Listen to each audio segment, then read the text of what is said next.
Welcome to Sew Anastasia, and today we are going to add Rouleau loops to the back of our new tank top pattern. But you can add this technique to any pattern you have. Rouleau loops are a really fun, creative alternative to buttonholes, or maybe you want to add some ties to something, or maybe you want to add a really decorative beaded button. Rouleau loops make a great option. Today, I'm going to show you how to add this to an existing pattern, but if you're upcycling, you can still follow along and use the same process. You just won't have a pattern that you're changing. Today, I'm going to be using the Versus Style tank top pattern, which is one of our latest patterns over in the Sewing Club, or you can get it a la carte through the website. And since this pattern is a part of the Sewing Club, you can download it and follow right along. The links are down below in the description for everything. And if you're a member of the Sewing Club or you join, your pattern is less expensive there than it is a la carte on the website. But you can get it from both places. You're gonna need a few supplies to make this happen. You're gonna need your pattern, you're gonna need the buttons you're using so we can measure the size of them. You're gonna need some cordings, that way we can turn our Rouleau corded straps out. And then you're going to need fabric for your tank top or your dress or whatever it is you're making today. You're also gonna need some extra paper, a ruler, and a pencil, so that way we can adjust our pattern to account for this technique. I'm going to be adding my Rouleau loops to the center back of my tank top pattern, because I think this will look just awesome going up center back as a detail.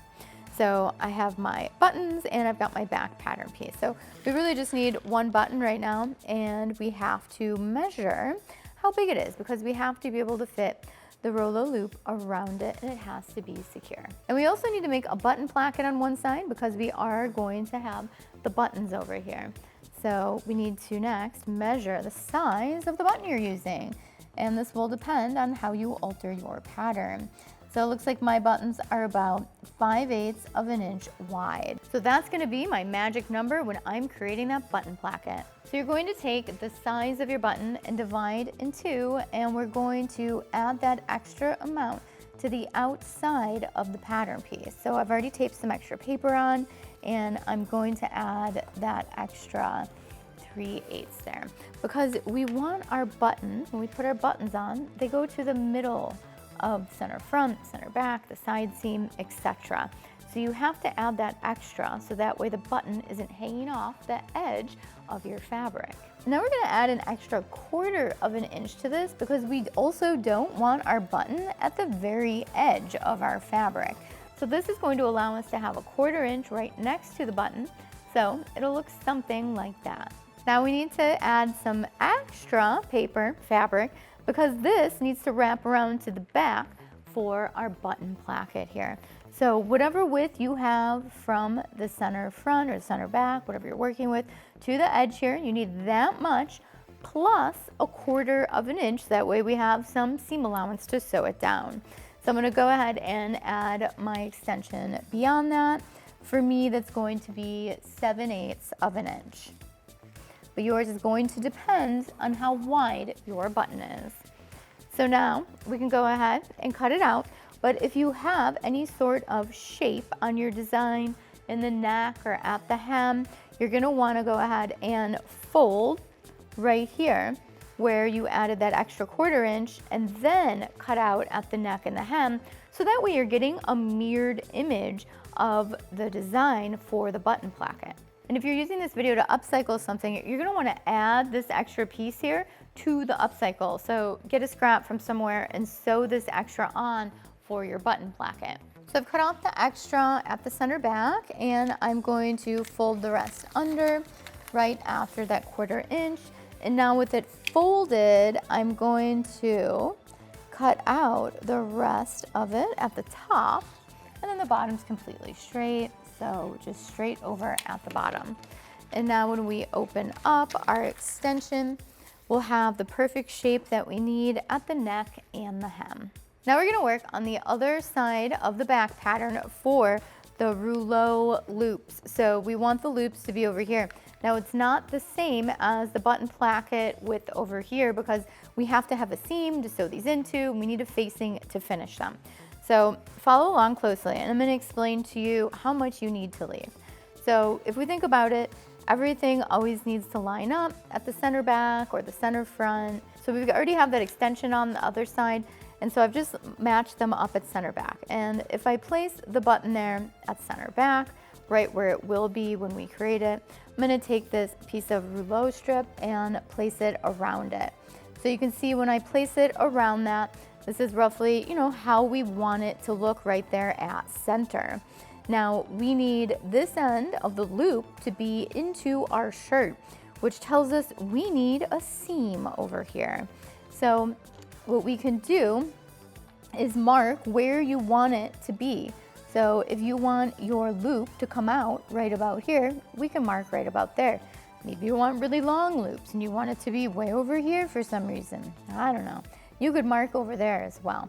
So the easiest way to look at this is visually see how big you want your loop, where do you want it to sew to your design, and put a mark.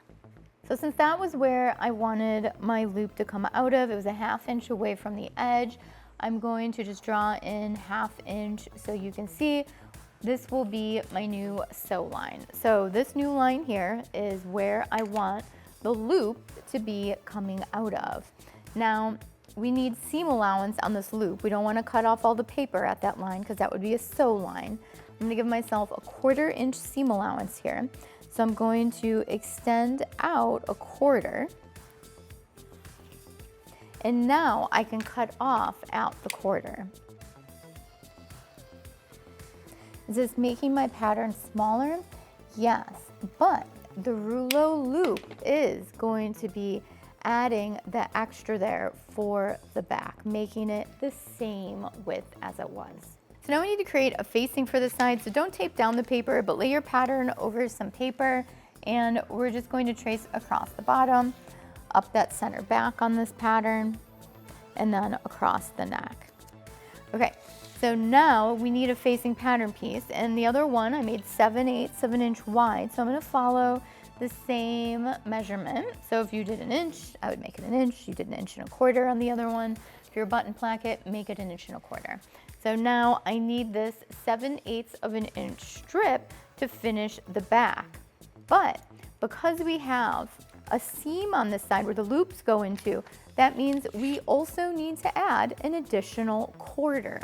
So now I'm going to measure out a 1/4 inch so that way I have seam allowance to be able to sew it to the shirt.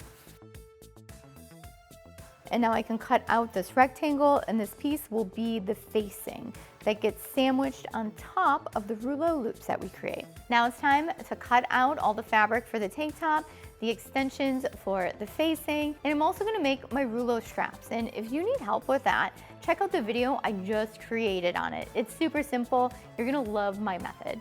The link is down below or right up here. So right here, I have the back cut out that gets the buttons, and this is the side we're going to add the loops to. So first I'm going to show you how to add the loops. I'll go over the button placket, and then we can see the final shirt. And this is the side we're going to add the loops to. So first I'm going to show you how to add the loops. I'll go over the button placket, and then we can see the final shirt. So for interfacing, I've added interfacing on the side that's getting the buttons. And then over here for our loops, I have interfaced the facing. And I've also put a piece of interfacing on the actual shirt back where we're going to sew the loops first. We want everything to be nice and stable. So now we have to cut all of our loops. So if you remember when we were figuring it out, I wrapped it around the button. I moved it over to where my side was going to be, and it was about that big for the loop. So I'm gonna hold that and just measure it. So I'm going to make my loops about 2 3/4 of an inch long. So I'm gonna cut a bunch of them. So I've measured a 1/4 inch down from the top, so I know where I can start my first loop. And to figure this out, I just placed it on my fabric, laid it flat, and figured out how wide the loop was gonna be when I sewed over it. And it was 3/8 of an inch. So I know that I need spacing 3/8 of an inch wide to place each loop. And so once I figured out roughly where the buttons were going to go, I measured in between each one, and it's about 1.5 inches. So every 1.5 inches, I placed 3/8 of an inch mark so that way I had space to sew down my loops. Now when we sew down the loop, we need to make sure that the raw edges are over here by the raw edge and that your loop is facing the inside of the garment, because after we sew it and put our facing on and everything, the loop is going to end up facing the outside. So now I'm going to pin these down. I'm going to put 2 pins in each one, and I am going to leave a 1/4 inch of the tube hanging off on the ends because I accounted for that. You don't have to. I feel like it makes it a little safer so that way you don't have the stitching unraveling on you because you've cut through it. So I've got it pinned like that, and now I'm going to work my way through and pin the rest of these. And when we do this, I'm going to make sure that the tubing is flat and that seam on the tube is facing the inside of the loop. I think it looks nicest like that. Now that the loops are all pinned down, it's time to sew over them. And don't forget, I left a 1/4 inch seam allowance. You could have left something different though. So we're gonna sew right over the loops. And I do like to add a little back stitch here and continue. So I'm just gonna sew over where each set of loops is and then take it out, move on to the next one. You could continue sewing and just sew them all up with one line of stitching, but I'm just gonna sew each one individually.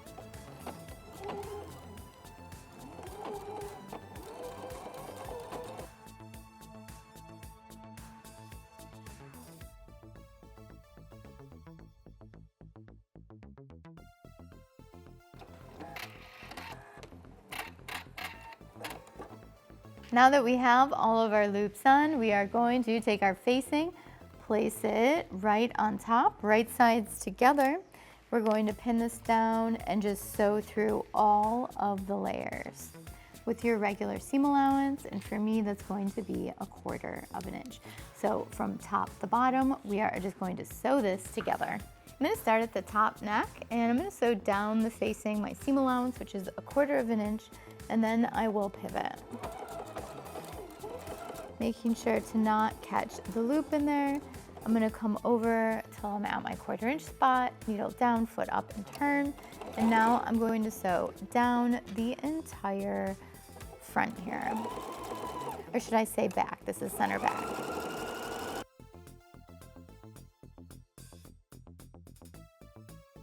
Sew across till I get to my facing edge and back stitch. Now let's go take a look at it. So now we have the facing sewn on. You can see our loops are there on the inside. Now before we flip it, we're going to cut the corners so that way they end up nice and crisp. So I'm going to cut off the corners. And now we're going to flip our facing to the inside, making sure we push out the corners. Look at how nice that loop is right there at the top.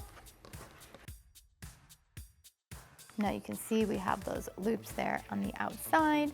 And on the inside, we have that facing. Obviously, it wants to pop open. We need to iron it.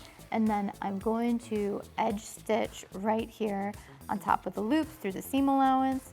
And then we're gonna finish the rest of the tank top. And then we make sure we sew down this facing piece. So now I'm going to be adding my edge stitch on the right side of the shirt, right on the side with the little Rouleau loops.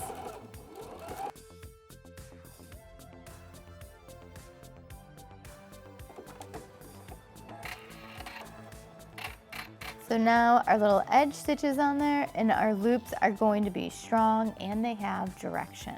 Now we're gonna work on the side that gets the buttons. And remember, you have a fold line on your pattern. Let me grab it. So the fold line was right here because we have the built-in facing. So if you forgot, just measure from the fold line over to the edge and see where you need to fold your fabric. Mine is 7/8, so I'm gonna go ahead and draw a line down the front 7/8 of an inch away from the edge, so I know exactly where to fold this.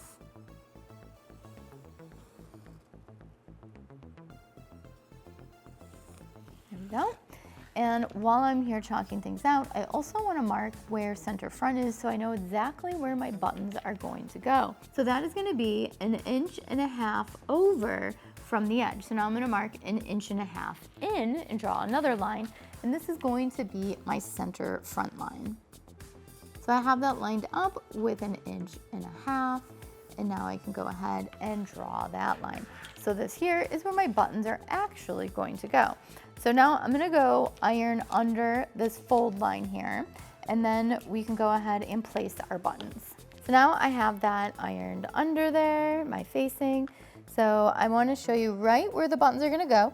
And I think it's easiest if you actually just take your piece with the loops on it already and bring it right over on top of the other one. And make sure you have it lined up with where your seam allowances are. So 1/4 inch from the top for me, 1/2 inch from the bottom. And now I know exactly where the buttons need to go. So in each loop, I am just going to put a little mark here with my chalk on that center front line. And when I lift this up, you're gonna see exactly where the buttons need to go, so everything lines up beautifully. So I finished the hem and around the neck, so that means I was able to close up the facing for the loops and the button side. So now this is sewn down permanently. You can see the line of stitching here on the outside of both of them. So now I can add my buttons, I can finish my armholes, and then we can try it on. I've completed the top, I've finished the bias facing around the armholes, I've got all of my buttons sewn on, and these little buttons match so perfect. I love it. This is such a fun technique, a great detail to add to a garment. And don't forget, you can really customize your projects with this technique. You can make your loop smaller, bigger. You could leave a little gap in between the loop and the button, so that way it's a little sexy and revealing. You can really have a lot of fun with this technique to customize your project. Here's the VersaStyle tank on the dress form. I just love those loops up the back, such a really fun detail. And don't forget, you can add this technique anywhere. It could be to center front, it could be to a shoulder, it could be to a side seam, it could be down the front of a dress. You literally could even add it down the side of a pair of pants. Get creative with this technique. I can't wait to see what you do with this technique. Make sure you tag me in your projects or send me some photos on Instagram. Thank you so much for watching Sewing Anastasia today. If you have any questions, leave it down below and I'll get back with you as soon as I can. If you enjoyed the video today, make sure you like, subscribe, and hit the notification bell so you know when all the new tutorials come out. And don't forget, if you want to sew up this exact tank top with me, it's our VersaStyle tank top, and you can get it on the website a la carte or over in the sewing club. And if you want to learn more about sewing, well, make sure you check out the online and in-person classes here in Chicago. There's links down below for everything. And if you want to know what's going on in the studio today, well, make sure you check out the Instagram stories. Thank you so much for watching. Bye!